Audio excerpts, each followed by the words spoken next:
And blessed to be part of your day. Kevin Miller in the morning here on KIDO Talk Radio. We're joined by Dr. Tommy Ahlquist.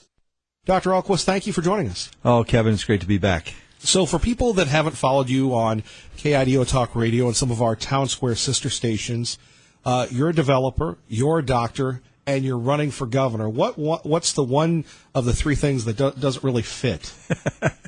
Well, ask my wife, and she'd say they didn't fit past the doctor thing. No, I did serve as a physician for 18 years, saw over 40,000 patients, but I always was doing business on the side the whole entire time. Had several businesses, and so I was very involved in the business community and the nonprofit world. And then politics evolves. It's not something that you decide one day to do. I mean, I think over decades of watching the way state government runs, watching the way local governments run, and seeing how business and medicine interact with government, I think this is not something you wake up one day and say, I'm going to go do this. This is a calling that comes over time saying, listen, I think real-world leadership in those roles would make a difference.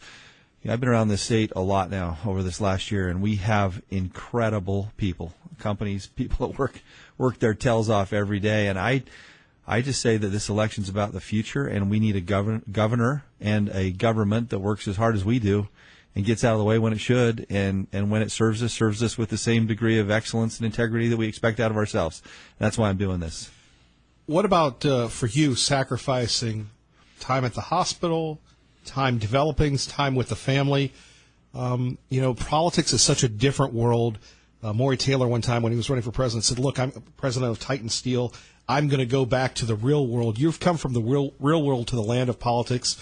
Again, this is your full-time occupation right now, away from your family, away from your business, away from saving lives. That's an incredible amount of sacrifice. Is that taking a toll on you at all? Boy, what a great question. Do I look tired today? Not at all, sir. Not at all. I've been running hard this week. We just were in Lewiston, did 9 events, and came back early and yesterday. And, I think anytime you do something in life that you believe in, there's a fire burning of why you're doing it, and you focus on the why you're doing it, it makes any sacrifice worth it. And that's what this has been for me. I really feel like I'm uniquely qualified to do this, and I really want to serve the people of Idaho. So when I jump into something, Kevin, it's going to be both feet. It's going to be, we're going to get our message out, work hard, and then the people will decide. But also with this, it's a little interesting that there's no second place. I mean, that's probably been the strangest thing for me, because in all the other avenues of life, when you go do something, there's varying degrees of success. For this campaign, you either win and get to go on and serve the people the way you've said you've served the people. And I ask anyone who knows me, I deliver on what I'm going to say. And that's why I'm doing this. So you lay in bed at night and think, boy, I got to take every moment to make this worth it. And that's the way my family is too. They understand that when we do something, when we go all in as a family, we go all in. So they've been incredibly supportive. It's a little different. It's hard. It's hard to watch comments, and as much as you try to tell your kids and your wife not to read some of the stuff that happens and comments that come up, there's just, how this is. That's just right. The world we live in, and there's a lot of people that sit at home and just, they don't have solutions. They don't have the ability or the willingness or the desire to actually make the world better. They just want to sit and throw barbs at people. And you get used to that early on this, and I'm sure it's going to continue. But you got to kind of ignore that and stay about why you're doing it. You've done so much here in the Treasure Valley and throughout the area when we're talking about buildings and infrastructure. Never mind, when we were at the gun forum talking about trying to save lives and dealing with people in an emergency room setting. So I would guess that you study things so much based on, before you jumped in, your study of state government, your study of Idaho, and your plan, like a business plan. You write up a business plan when you have a new business or prospectus. What is that for Idaho? How long did it take you to kind of look at that? Yeah, that's another great question. So I'm going to go back to the ER. In the ER, you have a team, and you have protocols, and you have a mission, and you know why you're there, and that's to help people, right? But it's everyone coming together. You stay focused, and it's the most rewarding thing I've ever done individually is put together a team and go help someone in their time of need. I love it. And you fix things. You heal people, right? Then you get into development in the business world. It's similar. You see a problem. You see the downtown Boise hole. No one said it would be fixed. You see the last building we did. You bring people together. You have a vision. You share that vision and you go after it. A shared vision with clarity. When I look and study at state government, there's a reason we have 3 branches of government. And I believe that executive branch has a tremendous opportunity to represent the people. I would love to see an agenda that's people-driven in this state. Spent so much time out in rural Idaho. We are divided, Kevin. We are geographically divided, and we do not feel connected around the issues that matter most. That is the executive branch of government's job. Let's lead. Let's have the people in mind. Let's make all our decisions about them. Legislative branch in this state, I believe, runs the show too much. And I think without that strong executive leadership representing the people, that's where we run into our problems in Idaho. We have a great state, but we can do better. We can build an even better Idaho. And I think that's been that blueprint that we're handing out. You look at education, you look at healthcare, you look at small business, you look at tax policy, you look at ethics reform in the state. All of those things, that blueprint will build an even better Idaho, but it's going to be with new ideas and a fresh approach. It's not going to be the status quo. And it's also giving a nod back to who we are with our heritage and our values, but saying we can do better. Why can't Idaho lead the nation? That's what it's about. Dr. Ahlquist, I've had a chance to study you on the trail and from afar, and I'm amazed at how many folks have come to me and said that you've gone on these listening tours, and you've spent hours with individuals, whether they're a farmer in eastern Idaho or somebody up north or a banker here in the Treasure Valley, and listening. Why do you do that, and what do you take away from spending a lot of time hearing what a lot of people have to say? So I think you go back to your experience in the real world. I would watch some of our new ER doctors come in. When I got here, there were 8 of us in the group. And when you would come in, you could predict how successful someone would be right away based on how they listened to their patients. And I can't tell you how many guys you'd grab by the shirt and say, listen, by the scrubs. When you walk in a room, sit down, clear your mind, and listen. And if you just listen, you'll understand why they're there, and it may be for a different reason than listed on that chief complaint. That's just true. The better we listen and understand a problem, and we're also in the world, we're really good at jumping to treating symptoms. That feels good. It makes us feel good. But what's the disease? What's the underlying problem? And can we get to the root cause? And can we actually make a difference for the patient? It's the same thing in the real world. And I'm so glad I didn't listen. I've had a couple people mad at me who've said, why didn't you just come to me? I would have told you everything wrong with X in the state and how to fix it. But I needed to go. I'll debate anyone on education because I've listened for a year. I'll debate anyone on what's going on in rural Idaho because I've been outside this Treasure Valley. And we've got some issues we got to get to. But it's not going to be solved by the status quo, and it's not going to be solved by talking to people that are in an ivory tower or in the Capitol or in a program. It's going to be solved by listening to the people in the trenches, saying, what do you need? What's working? What's not working? How can we help you? And that's where we've spent the year. It is going to work because that in life, if you have that shared vision around what's really going on with clarity, and then you implement a plan and sell it, that's where you have success with that relentless work. But the formula can't be messed with. That's the formula for success in everything I've done, and it will be the formula for success when we govern. Let's talk about governance and growth. This week, Forbes magazine listed Boise and the Treasure Valley as America's fastest growing city, no doubt due to the infrastructure, a lot of strain going on. So if elected, how are you going to manage not only growth here in the Treasure Valley, but not so being so Boise-centric as you've talked about on the trail?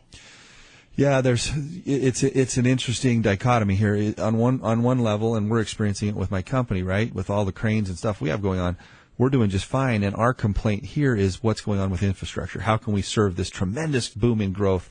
And how do we keep Idaho? That's the other thing, right? Got so many people moving in, and you look at our values and fundamentals of who we are and why it's so great to be here. How does that stay the same while we grow still? That is going to have critical and strategic policies that help us grow, right, with infrastructure, and with making sure that as we grow, we don't lose who we are, right? Then you get down to rural Idaho, exactly the opposite problem, where you've got these communities that are shrinking. You have funding formulas at the county, at the city, at the school districts. They are hurting, Kevin. It's a tale of two different stories going on. And I believe that for decades we've dropped policies here. That's why it's, they call us the great state of Idaho. There's truth to that, because the policies come from here without any consideration to what that means downstream. And we are very rural. So we're going to need to do both. We will open up offices in eastern and north Idaho where we'll pull people together, and we will not have a one-size-fits-all solution, because they're just two totally different problems.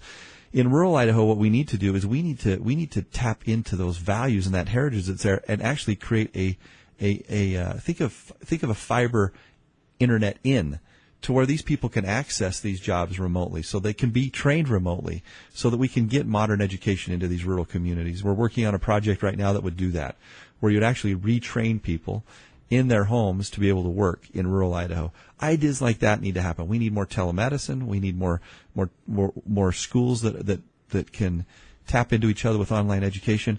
We need to modernize how we're thinking in this state, because if we don't, we're going to have it handed to us by states around us, because everyone's competing for our jobs and our kids.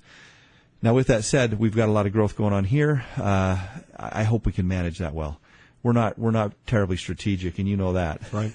Yes, sir. I mean, you think of just funding plans even for Chinden, right, from Eagle to Linder. We can't get that right. So how are we going to get this whole valley right? We need a strategic plan. We need to believe data. We need to look at data. We need to look at numbers. I can't wait till I get it's hard as the outsider, Kevin. It's hard to get your nose under the circus tent. We're starting to do that. We've been writing a business plan for every agency of state government for the last 6 months. It's been an incredible experience. Asking the question, who's the customer? How's the customer being served? And what's happened to a 10-year budget, both FTEs and spending in those agencies? I'll tell you, there's some agencies underfunded, period.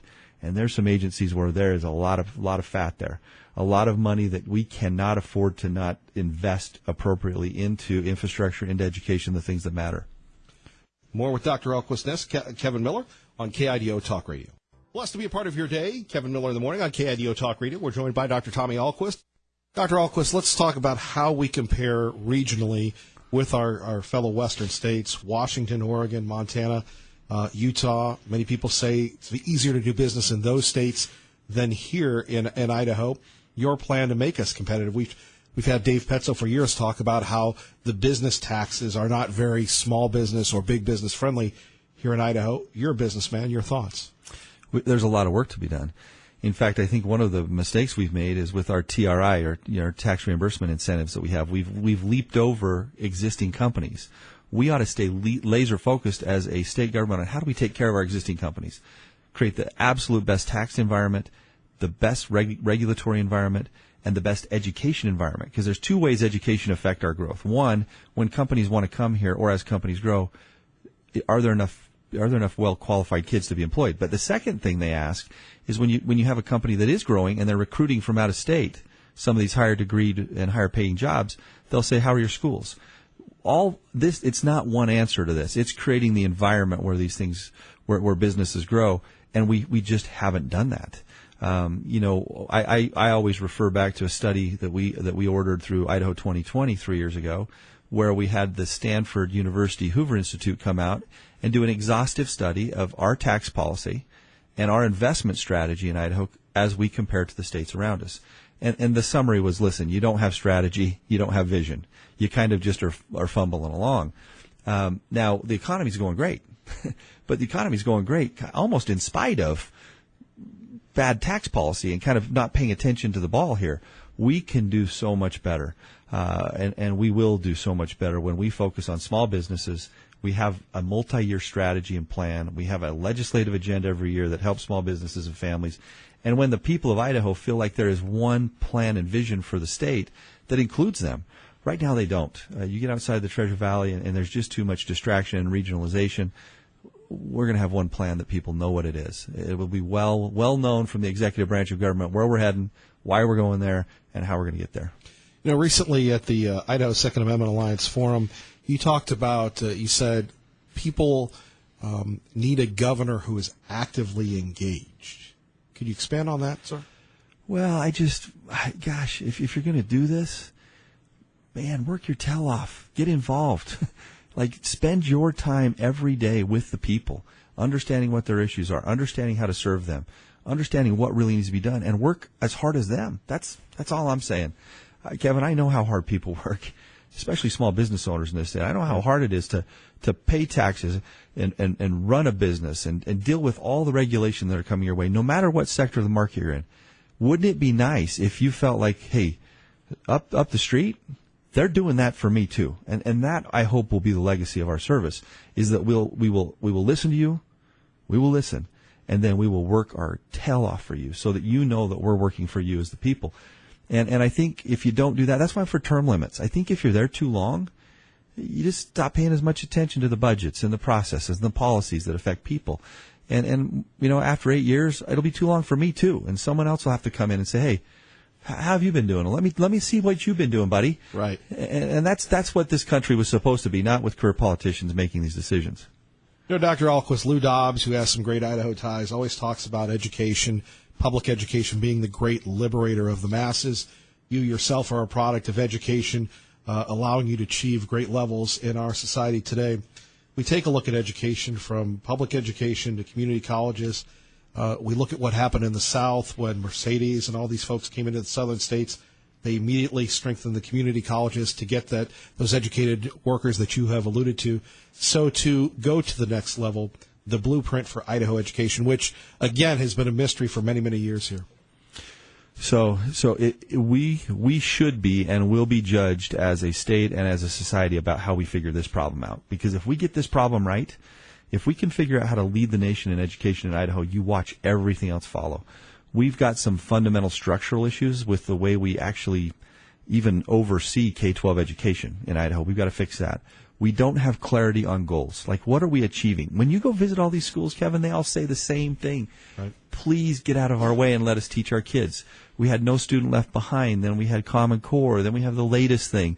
There's no clarity on what the goals are. There's no clarity on how we're actually gauging success, and yet we underpay our teachers and then blame them. That's the current scenario we're in. My goodness, we got to fix that and work with our teachers to get clarity and then let them teach our kids. Clarity on what the goals are, then let them teach our kids. Second thing that I think will revolutionize education in Idaho is if we focus on technical education. That is the secret. We have great examples in this state where communities have come together and surrounded technical education and created line of sight between kids in a community and jobs in a community. What do these kids need today more than anything? In fact, there was a recent study that showed, Kevin, I'll bet in your life, if you think about why you're so successful, there was someone that was a mentor to you. There was someone along the way that took you and said, hey, look at this. This is the way you live. This is the way you work. There's some mentorship. That's what this technical education can do. If every kid has that line of sight and a mentor and they can see a job in their community, that they can earn a living and live the American dream, that'll work. And then on the higher education side, we have got to streamline higher ed in Idaho. It's pathetic. 50% of our dual credits, it's $4,000 per student in high school. Great idea. 50% don't transfer to our public universities. We don't have a common numbering system. I can't tell you how many kids I've talked to that have just, I was up in Lewiston Tuesday, and we had 3 college kids at one of our meet and greets. And I said, how has it been your experience through dual credits and through going to junior college and then college? They just immediately go off on how they have to retake things. We make it as hard as we can, once we do get a kid to enroll, to get them through the process and into a job. And then lastly, we will fund our universities based on the degrees they pump out for Idaho jobs. Indeed. Think about that. Right.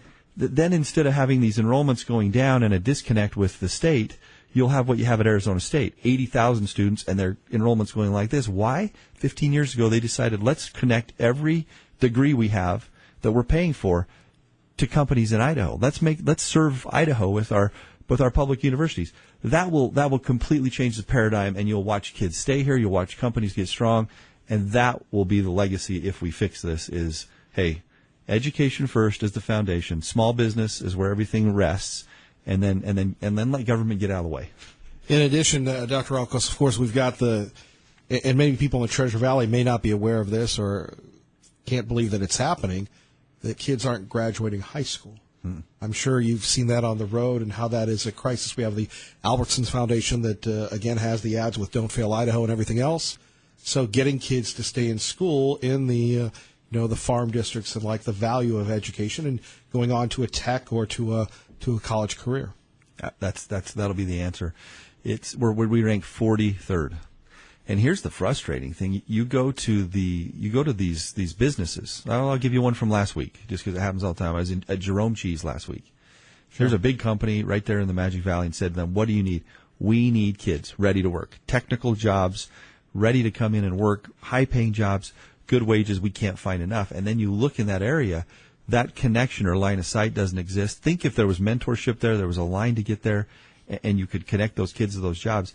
That will be the answer to this. It'll be the answer to graduation rates. It'll be the answer to success in our local and rural communities. But we've got to be able to have a vision to do it. We've got to have a plan. We've got to be able to scale best practices, because there are technical schools that are really, really effective, and then getting those out into all communities. And we continue on KIDO Talk Radio. Dr. Ahlquist joining us, talking about his race for governor. Also telling Idaho stories. We had your friend Troy McLean in last week, and he is such an ambassador for the state of Idaho. And we were talking off the air about just the success stories. We're talking about you, Ryan DeLuca, the folks at T-Sheets. Do we do enough to broadcast those successes, to reinforce that we've got a lot of hidden secrets going on here in Idaho, a lot of people making a difference in the world? No, I don't think we do. And I think, I'll tell you one other meeting I had last week. There's a great company, 200 employees, Idaho grown. It's in one of my buildings. And I met with them, and they said, "Listen, we're out of here. We're going to leave if something doesn't get right." And I said, "Why?" Well, the environment that's here for business is just different than other states. These aren't handouts. These aren't picking winners or losers. People that say that don't understand what's going on and have not run a business. Right. What we're talking about is just overall tax policy for all and education so that these companies can grow here. That's what we're talking about. And the owner of the company said to me, "Listen, if my wife she'd divorce me if I left the state. Otherwise, I'd have been gone a long time ago." We've got to change that and promote the successes. We got to recruit like companies with higher paying jobs. We still have a wage problem in this state. 1/3 of our state lives in poverty or paycheck to paycheck. And you just don't see that in the Treasure Valley sometimes. But that's what we need, is higher paying jobs, getting those out. It's great that it's happening here in the Treasure Valley. It needs to happen across the state, and it can and it will with the right policies. Well, and again, you talk to these folks, whether it's Russell Brunson in Eagle there, also Nathan Berry in Boise, these self-made guys that really embrace that you're an entrepreneur. If elected, is there any way to, you have the two extremes, entrepreneurship and state government, to harness that vibe, to get that entrepreneurial spirit to the Gem State? Yeah, I think there certainly is. Let's talk a little bit just about the entrepreneurial spirit within government. I was told when I started this, well, you can't do this because government's not a business. Baloney. I'm now digging through these budgets of all these agencies, how they run, how they operate, how they serve their people. It's a service-based industry. And we're looking now, the next layer is we've got actually experts looking at what are the systems behind these customs, the agencies. How are their databases run? How's HR run? Right. How Kevin, it makes you want to fall off your chair. They're run poorly and they're antiquated. That's not the people's fault that are there, but how do we take some of this great entrepreneurial energy and spirit that's in our state, get it into state government? You name me one other service-based industry which hasn't become much more efficient in the last 10 years with technology. You can't, because every other industry has. Yet we sit around it here in the Valley with the Russell Brunsons of the world and Matt Rissells at T-Sheets. Think of the innovation that's there. One first start is let's implement some of these great technologies. I'm going to talk about T-Sheets. So T-Sheets, great success story, right. Amazing success story. Technology of just tracking time. If you look at their savings for a company, we use it in my companies. It's fantastic. Just the delta in what you save when you go to T-Sheets is incredible. I had them look at if you put T-Sheets into the state. Right. You don't want to know the number, but it's north of $100 million in savings just because we employ so many people in state government. So there's little things like that that'll work. And then how do we support more entrepreneurship, more innovation in Idaho? There's a lot we can do. Tech transfer, we haven't got into that, but you look at a lot of universities around the country, look at the technology that happens with research and how that becomes part of the business community and thrives and grows communities of businesses and entrepreneurial endeavors. Doesn't happen here as often. It needs to.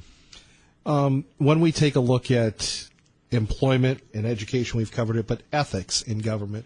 Many people very frustrated with government. They've seen the fights at the prison, the internet controversy, all these things that have happened with the schools, with the broadband and everything else. Accountability and ethics. What do you believe needs to be done? I'm sure you've heard an earful. I have, but it's worse than I thought it was. Because when you start this, you hear it all. Oh, let's drain the swamp in Boise. You see it now. Oh my goodness! It's not just that it's wrong. It's that it's wrong ethically, and it hurts us. Right. It would be different if it was wrong ethically, but it didn't actually make a difference in the normal lives of all of us that are working. But it does. Let's have transparency in the way we bid things. You look at the prison issue and you look at IEN, you look at the way these things, it was no transparency. You look what's going on right now with healthcare in the cap. There's no transparency. They're not used to having transparency. And the reason why is if we open all this up and let the people in on what's going on, that's protective for government and for the people. And we save a lot of money when we do it that way because we're not doing sweetheart deals behind the scenes.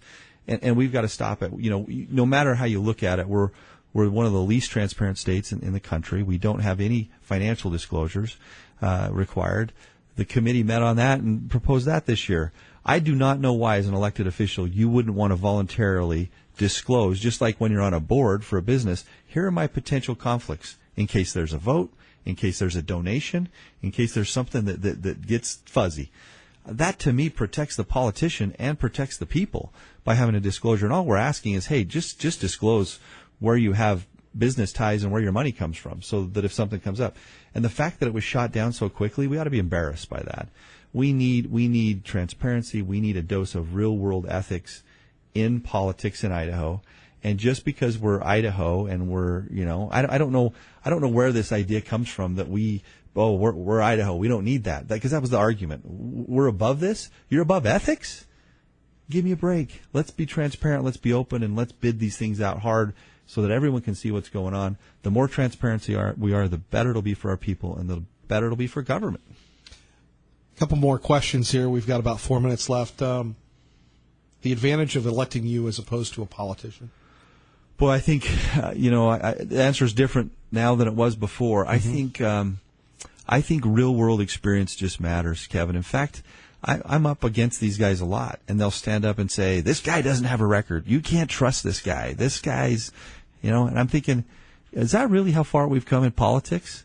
That a guy that's got a background in healthcare with experience and a record, and in business and in personal life, I've got a record I'll stack up against these guys all day long. And I think we've got ideas and a background, and we're uniquely qualified to actually tackle our biggest problems in healthcare, in education, and in business. So I think, it's not for everyone. There are people out there that'll want the status quo in this state. And there will be people out there that don't see things the way I see them. But I think we need conservative solutions to our biggest problems.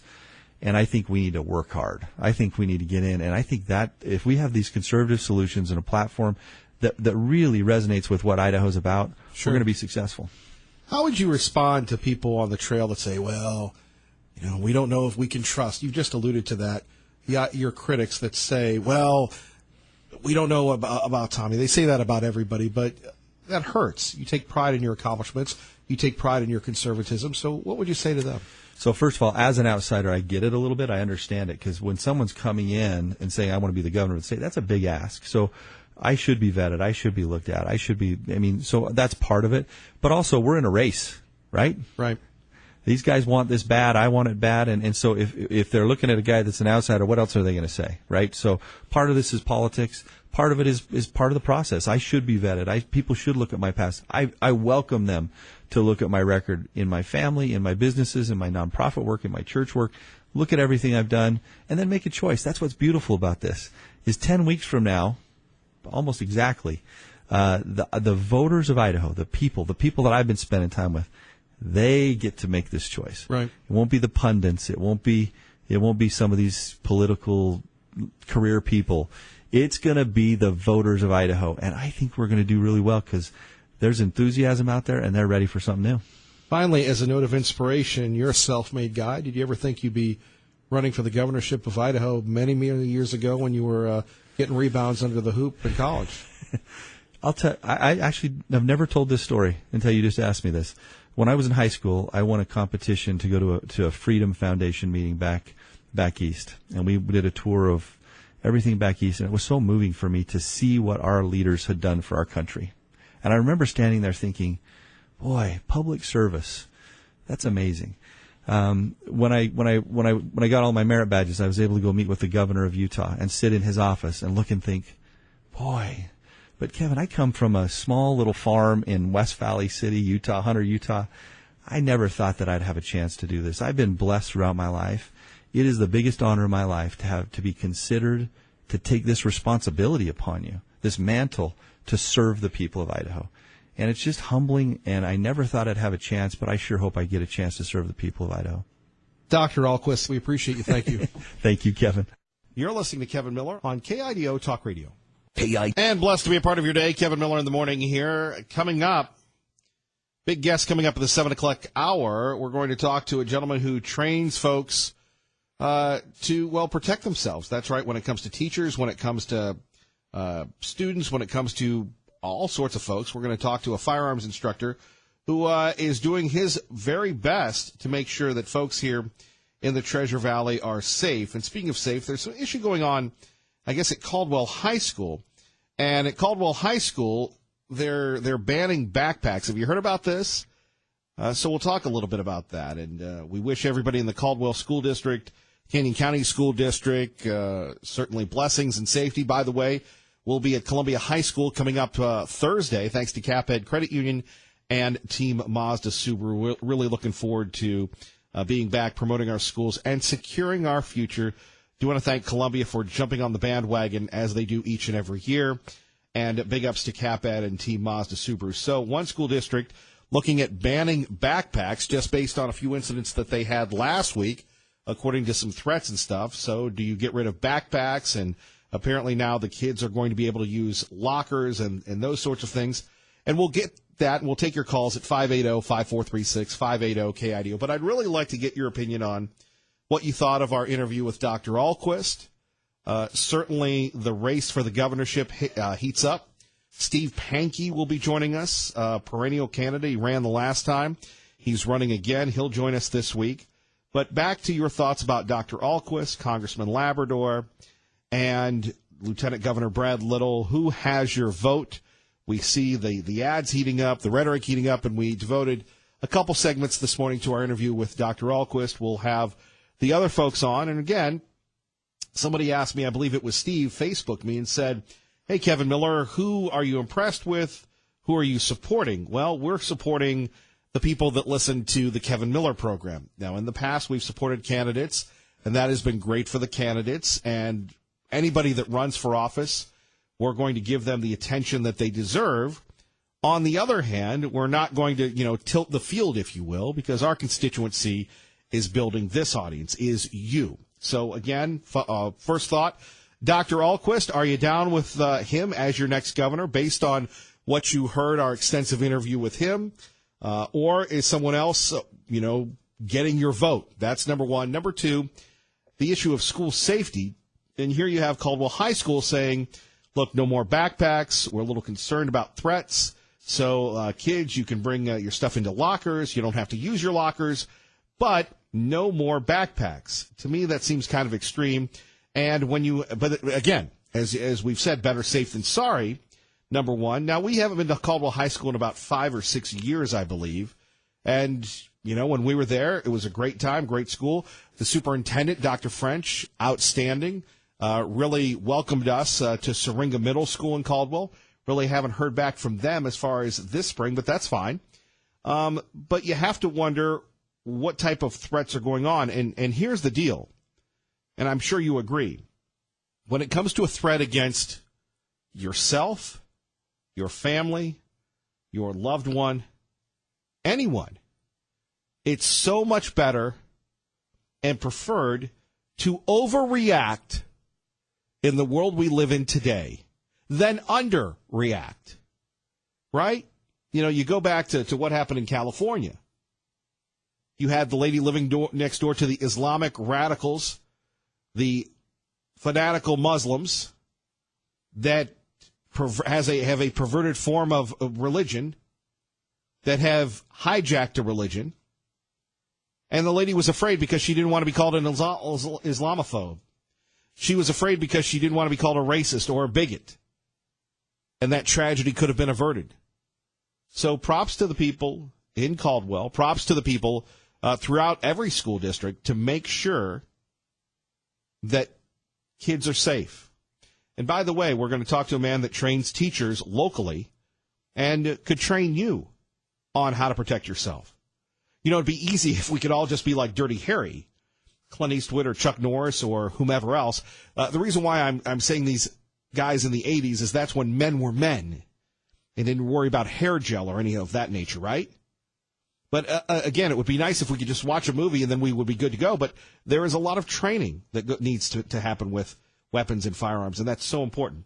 Our time is 6:56. You're listening to Kevin Miller on KIDO Talk Radio, 580 AM, 107.5 FM. Let's get you to work. And coming up, how to train teachers to use weapons to protect themselves in schools. That's next hour. But checking the state legislative news, one thing that gets me is, I don't know if we want to call this, it might be unfair to the governor to call him Governor No, but we keep hearing these reports, and apparently they're substantiated, out of the state legislature that the governor has determined through leadership what bills and what bills will not be in play. So if you're just tuning in, apparently the CBD oil bill has bit the dust. That's HB 577. And apparently people were screaming and yelling, and people ran to an office. There's allegations that leadership violated the Sunshine Law. Well, that never happens in the state. Of course, the Sunshine Law is if you have a group of legislators talking about legislation, the press has to be there. The public has to be there. Gee, imagine that happening in Idaho. And we could go down the list of things. So, looks like no CBD oil this year. It looks like Marcy's Law, the push to expand victims' rights, ends with just 5 votes short of success, because we really don't want to help victims of crime in the state, apparently. And then, forget the grocery tax, because the governor, according to, we heard from people saying the governor wouldn't sign it. I didn't know the governor was the boss of the legislature. That's why it's so crucial to get involved in government and politics, because we're about ready to see a huge turnover here. Regardless of who wins the governorship, you have a lot of folks that have been in leadership, that have been in the Senate and the House of Representatives for quite some time. They're done. So this is the opportunity to get new folks in, to get these bills passed. If you're in favor of them, we've got a lot rolling this morning. Can't wait to hear what you have to say. Kevin Miller in the morning on your home for Fox News on the radio. That is KIDO Talk Radio. Good morning.